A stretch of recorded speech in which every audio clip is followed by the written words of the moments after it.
national and global ESG framework.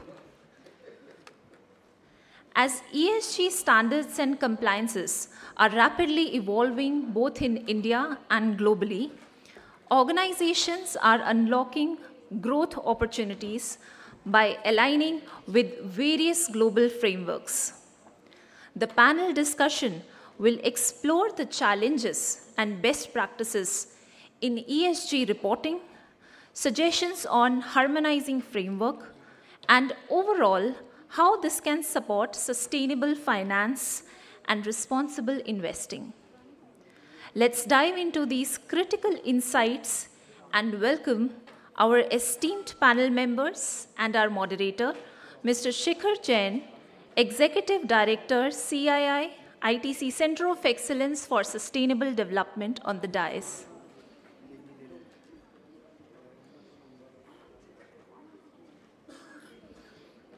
I'll also request all the panel members to please come on the dais.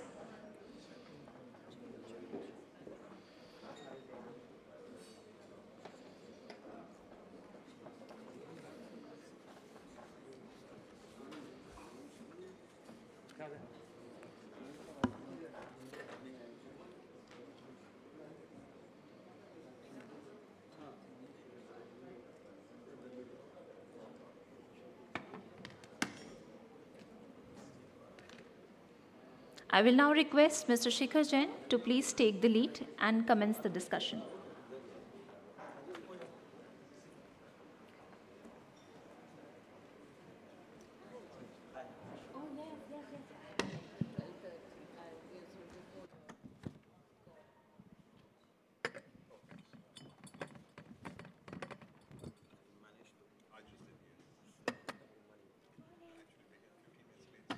So good morning, all of you. I think we had a very wonderful first session, and I think the energy levels are quite high. That's what I am seeing. So on the 19th Sustainability Summit, the key theme that we are driving this year from CII perspective is driving change for a sustainable or sustainability conscious world. And I think what in the inaugural address Seema said, that now in India we are at a time where we are demonstrating what are the global trends that we can showcase from India. So just giving a bit of the brief and then the context part is, I remember that in 1999, when we started in CII working on disclosures, that was the first time that we heard about an institution called GRI. And they were the first one to come and say that this is how it works and all. And we were not so sure about it, to be honest. But came 2003, we saw that the demand is picking up. Those companies which have an exposure to the global markets, they are going into disclosures, reporting, and fast tracking, because from 1999 to now, when we are in 2024, I see that the complete roadmap of sustainability journey, which started with just mere disclosure, today has reached somewhere where I, as a practitioner for last 30 years, say is that it cannot be coined as non-financial. So my one thing is that please do not qualify ESG or sustainability as non-financial.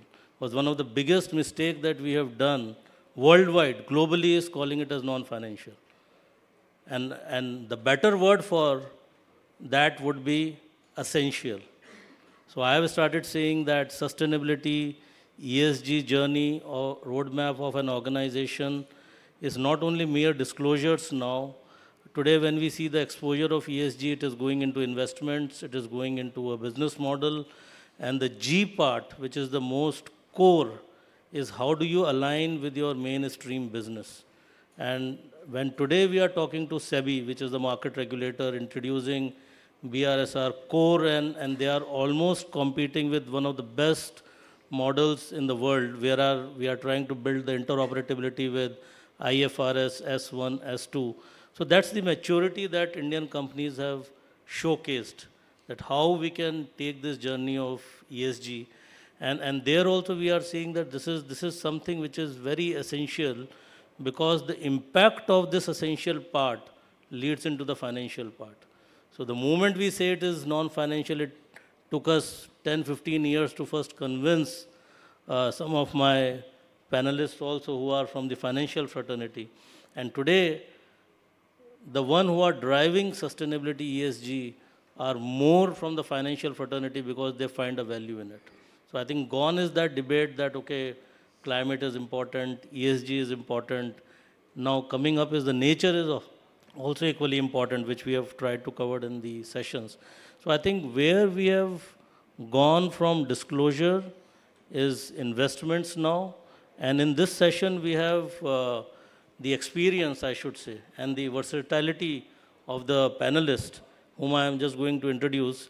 So there are three things, what I say in ESG today, and we are doing it under the title of harmonizing national and global ESG frameworks.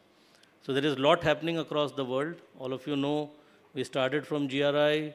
Now there is something called as TCFD, TNFD, IFRS, S1, S2, and mind it, last year when we did B20 and G20 was India's presidency, it was a very huge learning for us. It was the first time we were driving the global organizations as the business entities and also the governments. And we saw that most of them are looking India for solutions.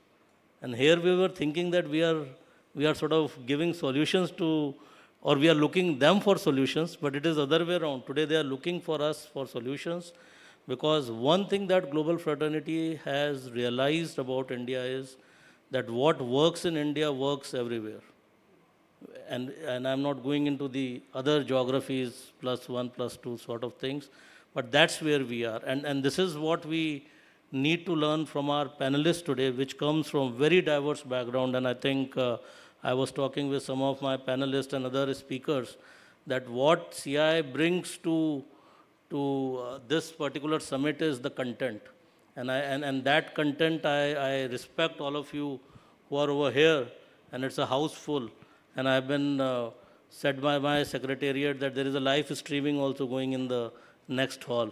So if some of you don't feel comfortable, please be comfort over there and do learn on the content part. And I think that's what brings all of us over here. And one thing in the previous session that also I have learned, and in this session also we will try to bring in, is what this summit also tries to bring in with the questions that you ask is that we also take that to the policy guys, to the regulators, that how they need to look into this particular thing. So let me introduce me to the panel, because this is very important panel. We have with us Mr. Bhaumik at the extreme left, who is the Managing Director and the Chief Analytical Officer of India Ratings and Research, Fitch Company. And good, Mr. Bhaumik, you have made in time. Means, sorry for keeping you at the extreme left. I thought that he will be delayed, but I think today luck is on our side. And particularly, we will learn from him when the ESG landscape came in India in around 2017, and then it got sort of very much matured during the COVID times, and then everybody sort of got misled that whether it is sustainability or ESG and the world. But one thing during COVID, FY20, FY21, what I saw was that ratings all of a sudden became one of the major drivers of companies adopting ESG, which started from disclosures, identifying materiality and all. But so we'll have experience of Mr. Bhaumik with us. Then we have with us on my immediate left Mr. Manish Kumar, who is head ESG and CSR for ICICI Bank Limited. And I've been talking to him for last couple of months on the BRSR core work that we are doing along with the Industry Standards Forum of SEBI, and realized that a lot of experience that he brings in, because as I said, he's a chartered accountant by profession. So these guys, when they start heading ESG and CSR, so we have not to present a business case.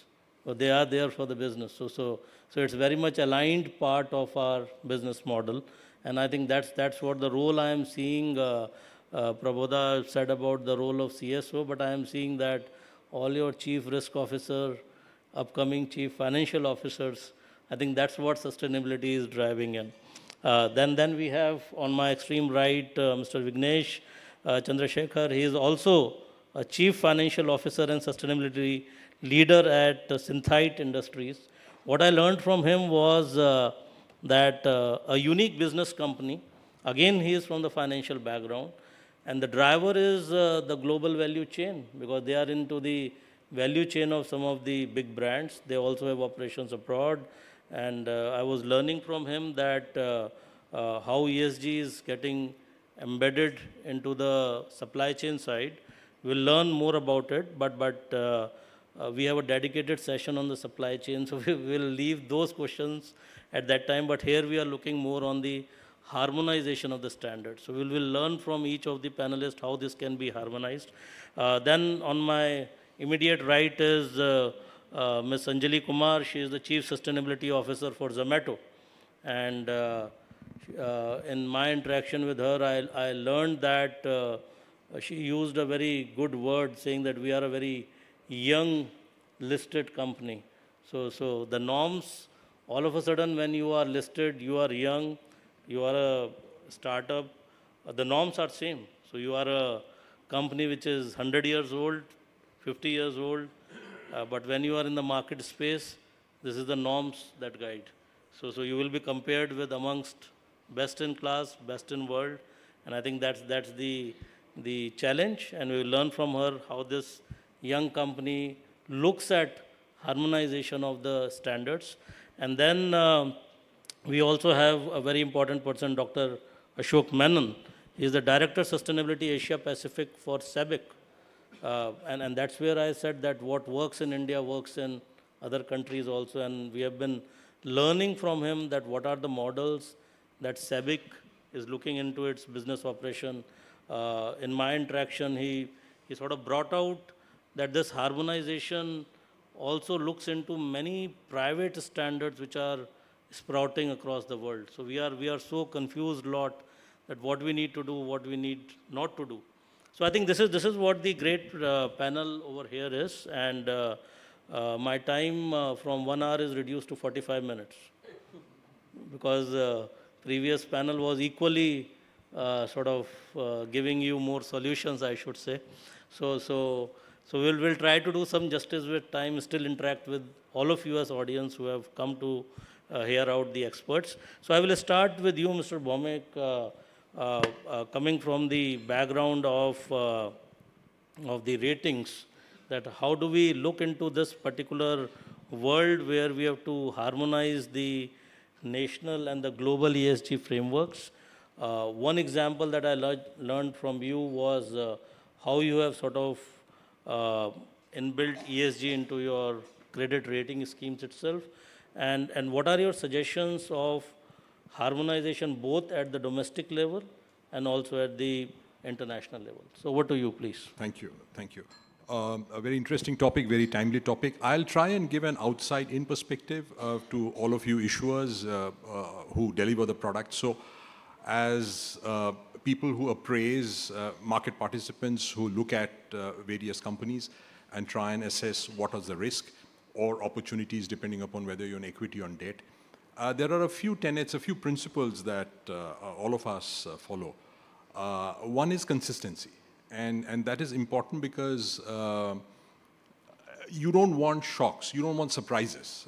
It's a bit like your employees or your companies expect you to continue to perform in a robust manner based on certain principles and values, and that is expected. People don't want surprises in terms of mostly negative. Either on the upside either, in terms of something which people didn't. So from a market perspective, consistency of performance is one of the more fundamental pillars.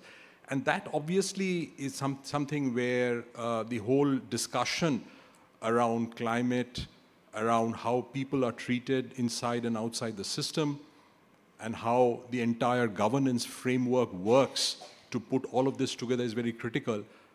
Because if there are certain deficiencies in the whole fundamental premise of how the company works, it could be a solid company in an excellent market with excellent margins, but if a shock comes in terms of unexpected results, people resigning, key people, company not able to attract skills, not able to retain its key people, then obviously investors would wonder, is the business model sustainable? The product is great, the company's brand is fine, but will it exist a couple of years down the line? And this is a question that is getting asked across the spectrum, and the debate has been widened. In effect, the debate has been widened to be mindful about the impact that our product has not just on customers, which is the basic premise that we've been following over the last 200 years, whether people will buy my product, but also whether the product is something that the customers will continue to use. In the sense, it may be very popular today, but will it remain relevant 5 years, 10 years down the line? And the reason why that is relevant is because investors and debt holders have usually have a longer time horizon. So either the company has the ability and has demonstrated its ability to constantly adapt to changing markets, and or ideally, that's the best possible scenario, the company has something, has the necessary process and has a product which will stay relevant for a long time. And in that whole relevance discussion, apart from consistency, the second point becomes relevance, obviously. The discussion around, as I said, climate, people, and governance has been added. And rightly so, because in the past we have seen companies stumbling because of pollution or effluence or local protests against the companies saying that, this is damaging our life, our way of living, etc. And then it becomes a distraction for investors and for rating agencies to understand what is the final outcome of this. We've also seen where disclosures have not been timely, etc. And then so therefore investors are always willing to pay a premium for consistency and reliability. And that's a given. So in that context, I think the bigger discussion around harmonization is very relevant because it's a relatively new topic. I mean, new in the sense it's been being discussed for the last 20 years. However, the principles are evolving in the sense the broad principles we all agree and understand. We know from a climate perspective, what the end goals are, what we want to achieve. Various countries, including India, have set a carbon neutral target. And are now, the point is, this also involves a lot of changing technology. The whole coal-fired industrial revolution, 250 years old, is now moving on to something which is probably going to be more relevant, where we're going to use other natural resources to use. Now, this change of technology is happening as we speak, and there are investments happening all around the world. Those investments are changing. Some of those investments are very dynamic in nature. We're exploring options to fossil fuel. And so therefore, how this will evolve is not known. Some of these are still at a startup, at a concept stage. And then so therefore, this process will evolve, and that's a given. And the sooner issuers and companies adapt to this, and by adapting, I mean embracing in a manner which is expected by market participants. I think the standards, which standard to follow, etc., is a matter of detail, which I think we will continue to struggle with, because standards will also evolve. Earlier, the GRI and the TCFD that were mentioned were more principle-based, and now SASB and IFRS are now putting in more detailed requirements. The European, the sustainability products, the eco-design that they have brought up will now look at various details that every product must be able to furnish. So these are details that, but the good practices that we see amongst companies that we rate are these companies that are successful and are highly rated and are global leaders, whether it be in the business of healthcare or in the business of metals or consumer products, have embraced this concept and are in our sense are adequately invested in people and processes that capture the data. And then the data capturing through the cycle is I think very critical. and are now more transparent in the way their annual reports are presenting this to investors. And I'm pretty sure that presentation will continue to evolve as investor requirements change. But I think the process has already been embraced. So somebody who sort of says that this is something I'm not comfortable with, I don't think can be the answer. Because it's something we have to grapple with and we have to get used to. And finally, I think I was quite taken by the point that, the world is looking at us. I'm not surprised because circularity is something, which is a very old concept that, in Indian ethos, and I don't want to sort of make this point, but all of us have grown up with the lesson that, what you do today, the result of that is something we will face either in this life or in the next. So the concept of circularity and to be very mindful of what our action has on people around us is a very old concept which we now, by the way, have also embraced in our core competencies and our values of different companies. So I think this is something for which India is absolutely ready and ready to embrace. I'll stop there. Thank you. Thank you, Mr. Bhowmick. And I think good to learn your closing part of the value-based sort of systems which get embedded into the business model through the governance mechanism and people following those ethos. We move quickly to Mr. Manish Kumar from ICICI Bank to give his thoughts. And you can focus more on harmonization, as we said, because you are coming from a banking fraternity. So there are domestic, the national level harmonization also which is required, which we have been discussing on other forums. And where do you see a global alignment coming up? And because you come from the financial fraternity, you can give more direction to the audience as well. So over to you, Manish. Thank you very much. Good morning to the audience, and happy to see a house full. Befits the theme of today, driving consciousness in sustainability. And also this, is a reflection of how CII is leading, the industry to really participate. I thank CII for making me, part of today's panel discussion. I often get asked, why and how sustainability is relevant to banking. So I think the first thing that we need to be very clear in our minds is it is impacting all of us. The way we look at it is we have to look how climate change is impacting us in our operations. And of course, the previous panel spoke about it, and they also talked about solutions which they are adopting to really mitigate some of the impact and also look at solutions which can drive the change.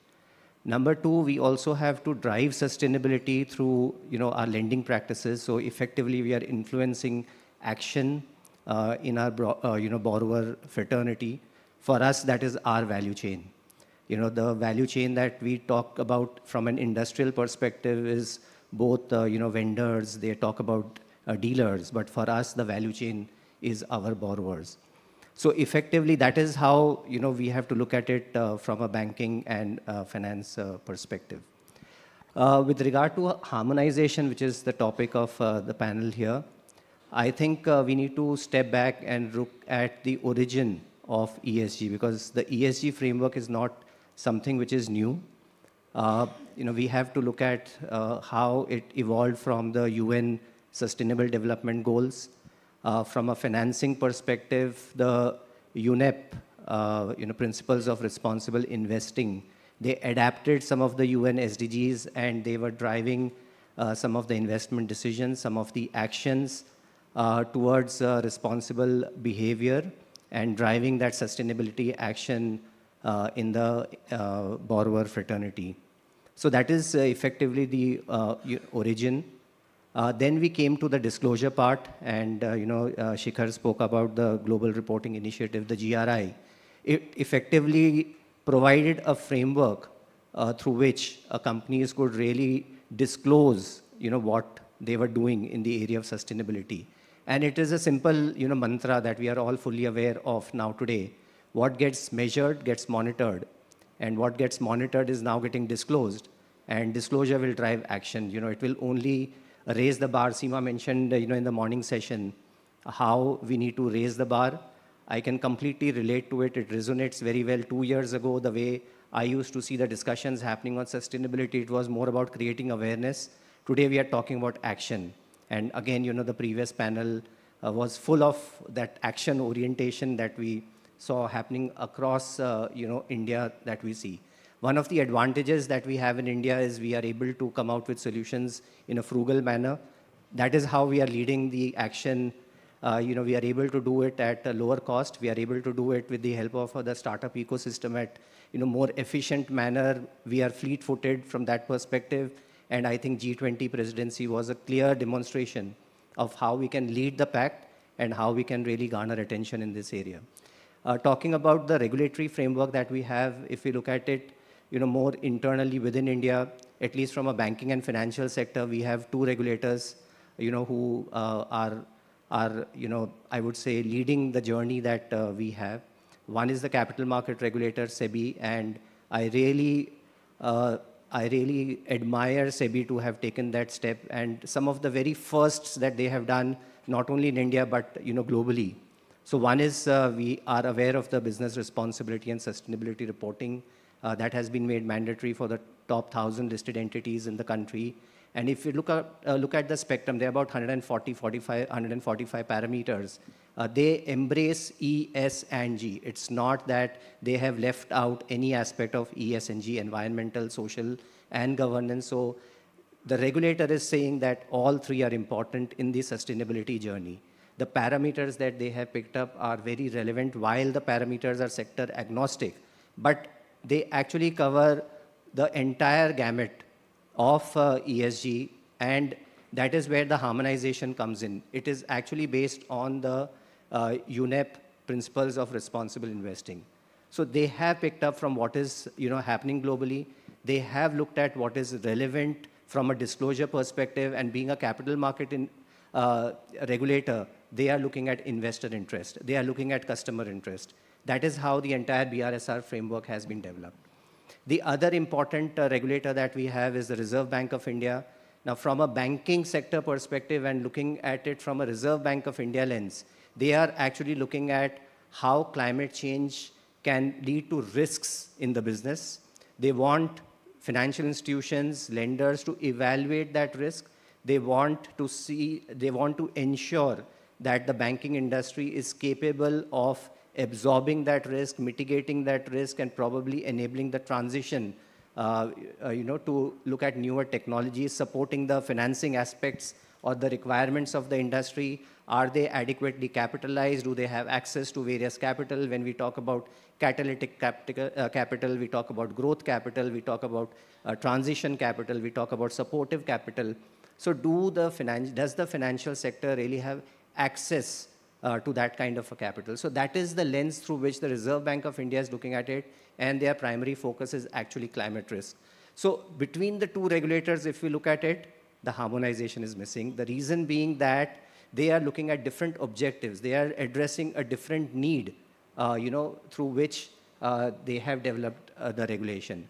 But at some point in time, there is a task force in India at some point in time. I'm sure these regulations or the regulators, will definitely converge. We are seeing that happening through the accounting guidelines which are coming in. The IFRS S1, S2, both the regulators have recognized that ultimately the impact of climate, the impact of the work that we are doing in the social sector, the impact of any shortcomings on the governance side, I think Anando mentioned about that. How does that lead to a risk? How does that lead to a financial impact? The financial impact could also be indirect, through a reputation risk. It can be through a litigation risk.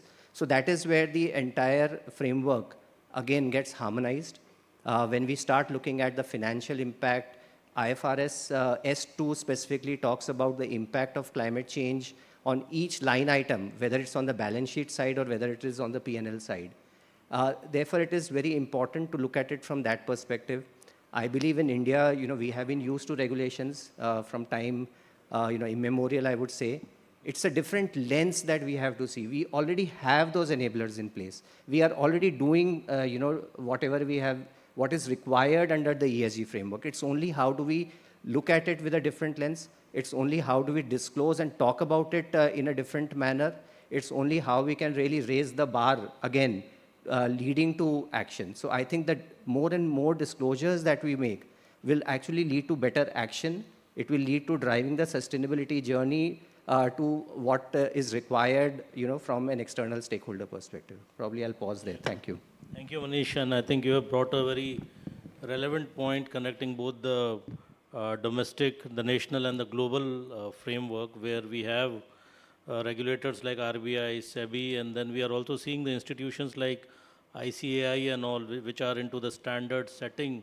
They also need to align this. So all the sort of the regulatory framework is speaking the same language. And I think that is what the challenge globally also is. So if we say that whether the securities market is aligning with IFRS, how they are doing it.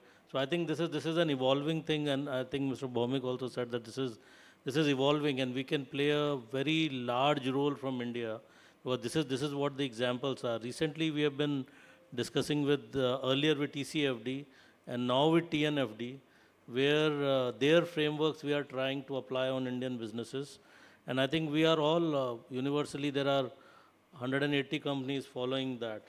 But we are seeing that all are at the same pace. How do we connect it to the nature-related aspects, to the financial disclosures? I think that's what the real-time challenge is. And I think we have to participate into the global dialogue as well. That's what the clear sort of guidance is. We move now to Anjali with a young company that she is into the position of Chief Sustainability Officer. So let us know at Zomato, all of us means I don't want to market over here and raise the hand that how many of us are having the app, but it's something that most of the customers touch almost on the daily or a weekly basis.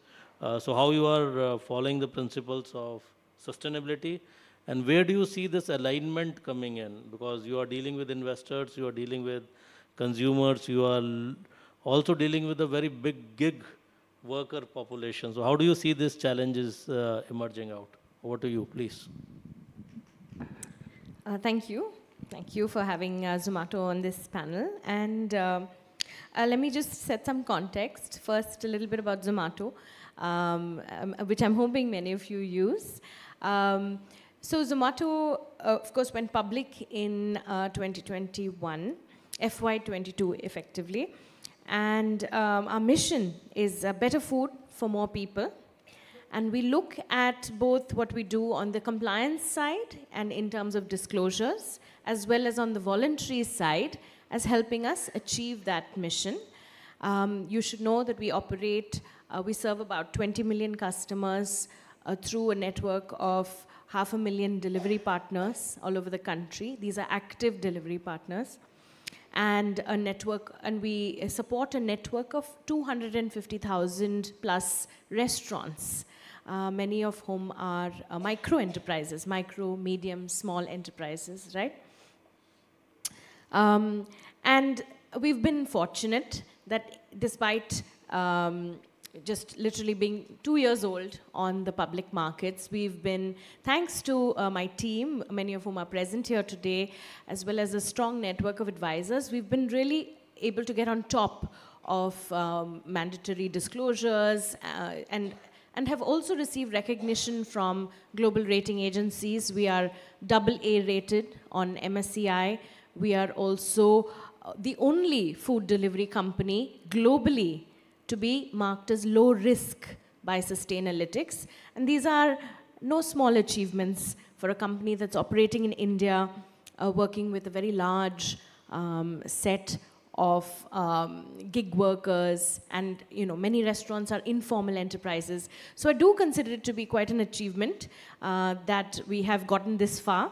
And of course, one must thank the regulator for the push that BRSR has provided. And we are also of the belief that data definitely drives the agenda on sustainability. But let me now speak from the perspective of a young company, and maybe many in this room will be members of such companies, or perhaps even yet to start such companies, right? A bulk of India's industrialization, so to speak, has yet to happen. And I think that's a really important lens to take as we think about what framework will best suit our economy. So when I think about what a framework for India in ESG needs to achieve. First, of course, it needs to guide companies, both young and old, and of all sizes. It needs to guide them to make sustainable choices.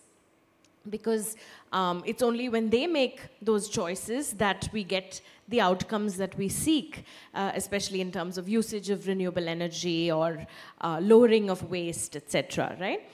And then apart from guidance, we are looking for, of course, financing, because this transition has to be adequately financed, whether it is switching over to new technologies like EVs.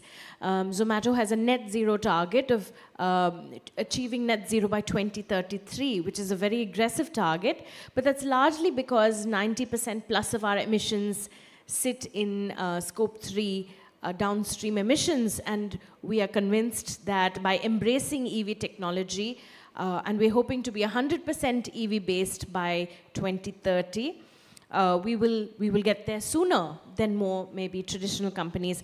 But to drive that financing, our disclosures, the frameworks have to support that as well. And when you look at these two roles of a framework, in terms of guiding companies and in terms of attracting financing, there are a few, I would say, shortcomings that must be urgently addressed if we are to really leverage this moment in time when we have a young population, a young set of companies, and actually technologies to choose from, right? We didn't have some of these technologies that we're talking about today even 10 years ago. So if we're to really do justice to the moment that we are all at, a moment when India is also embracing the position of a leader for other nations, then what we need to do is first, we must get rid of any embedded assumptions in the framework itself. And as you know, having gone through this process now for 2 years, there are too many embedded assumptions. The first being the level of control that companies actually have. Most companies born today will not even have their own offices. Zomato does not own a single office, a single warehouse, a single store, or a single bike. We do not own anything.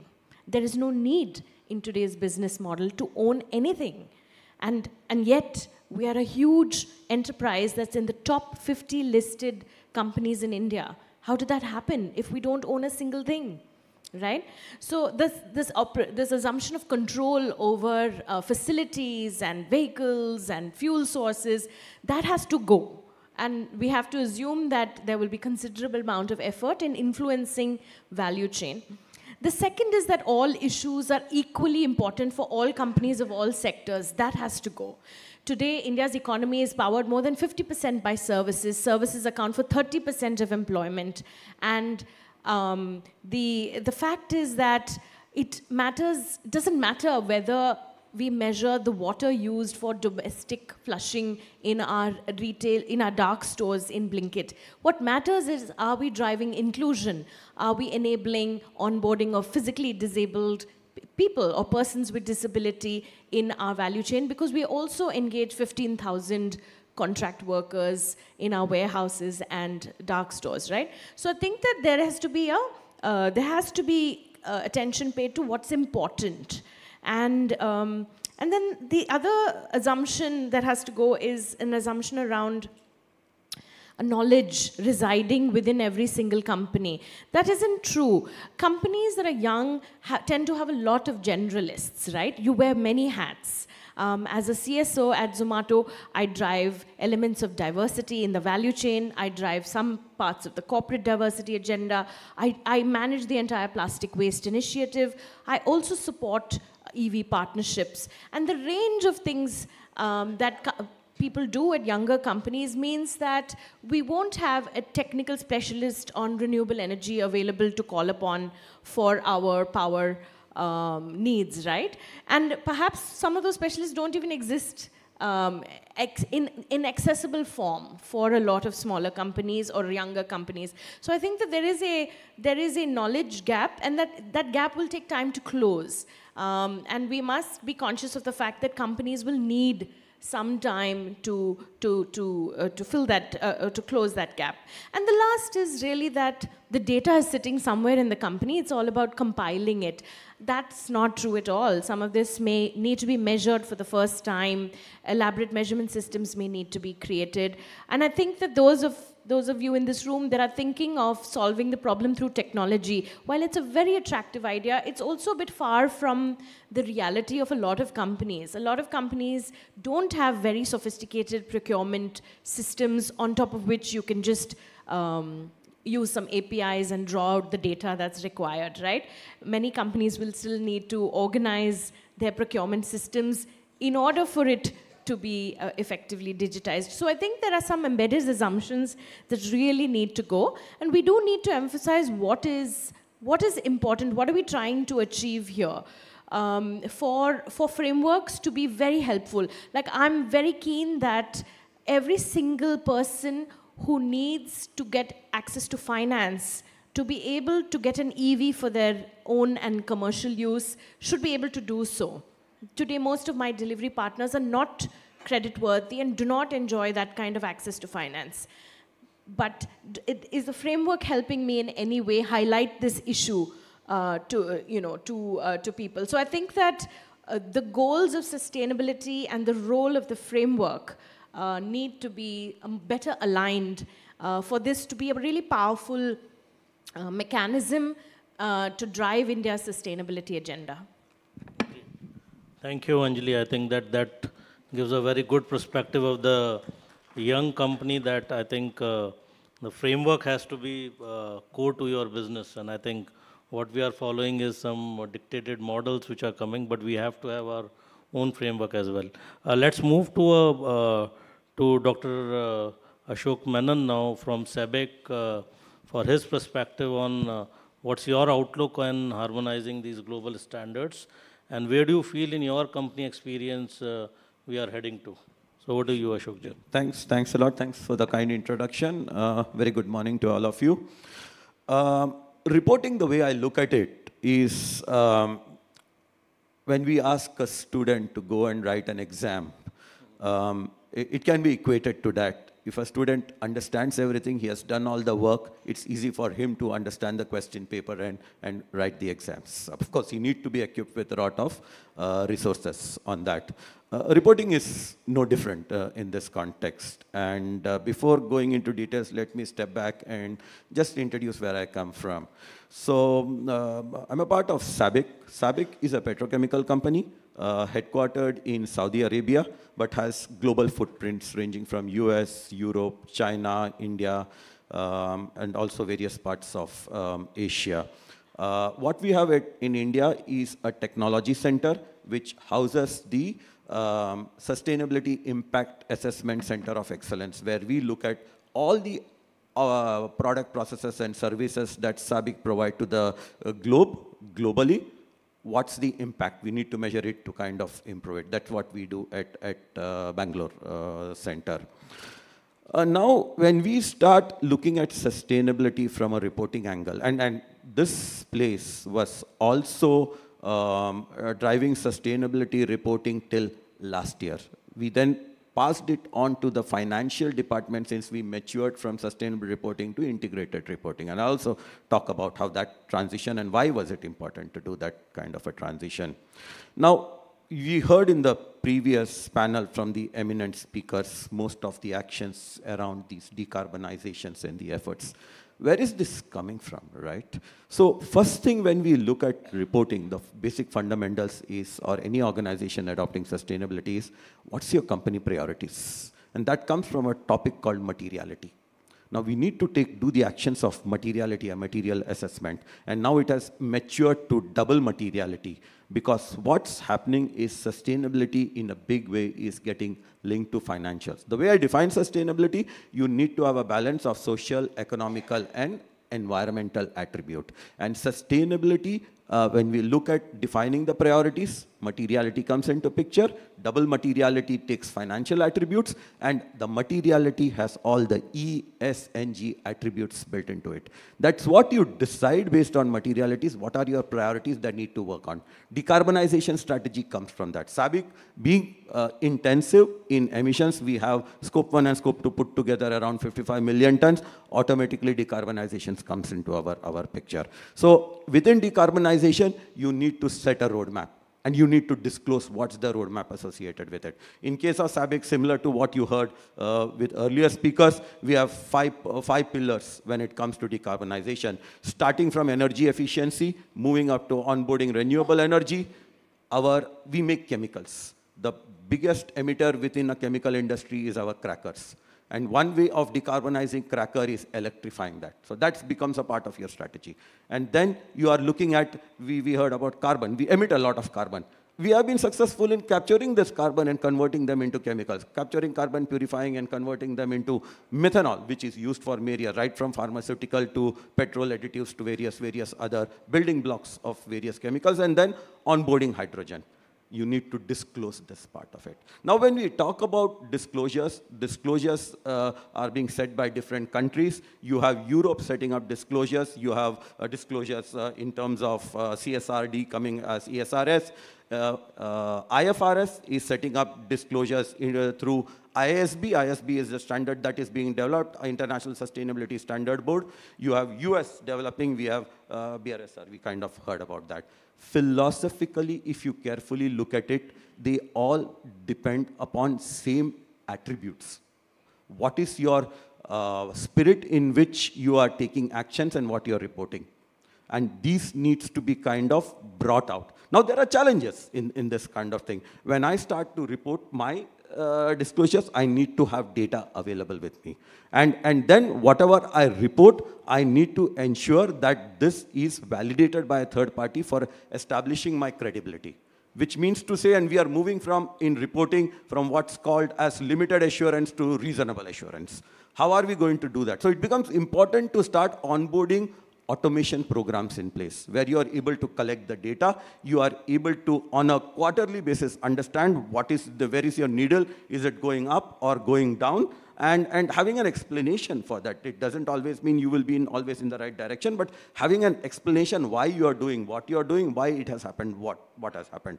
And then you kind of start having this automation and starting to look at deriving this data and sharing with the external.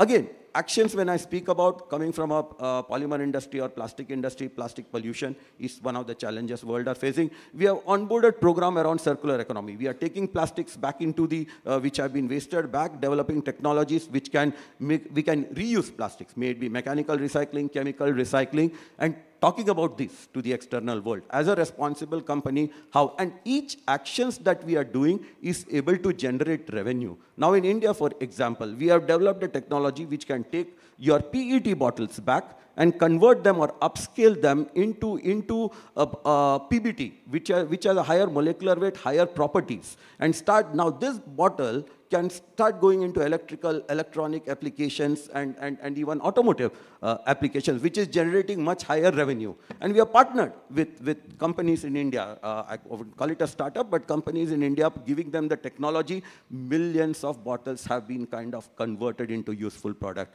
Even these products have won award. Example, L'Oreal, the company which is into personal care, they are converting these bottles using this recycled materials as bristle for their makeup. Now you can imagine the profit a personal care industry makes. So that's the kind of revenue you could kind of generate and talk about it as a company which is innovating. How are we doing? So most of these are built into it, but there are challenges. For example, we make products.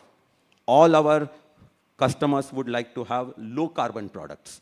This is where the challenge comes in. There is no single, I would say, standard which can establish carbon neutrality of low carbon products. There are hundreds of standards that are there. Hundreds of companies who evaluate you in your low carbon.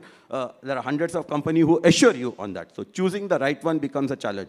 Big watch company recently or a brand company ran into greenwashing problems because the certifiers withdrew that certification. Most of these are private agency, and that is where the challenge comes into picture when we are driving this entire agenda. But having said this, end of the day, not just E, from S and G part of it also, like India is pretty advanced in social. Probably the only country in the world which has implemented CSR. Like 2% of your profit needs to be devoted to CSR, and nobody has. That talks about the social advancement in terms of the way we are looking at it. And we are responsible, we kind of, for example, in our organization, we contribute to CSR activity. Our R&D center is located in a village. There are lots of schools. We figured out that there are no girls in those schools because there are no girls' toilets. So how do you identify a proper area for you to spend CSR activities, and all of a sudden when you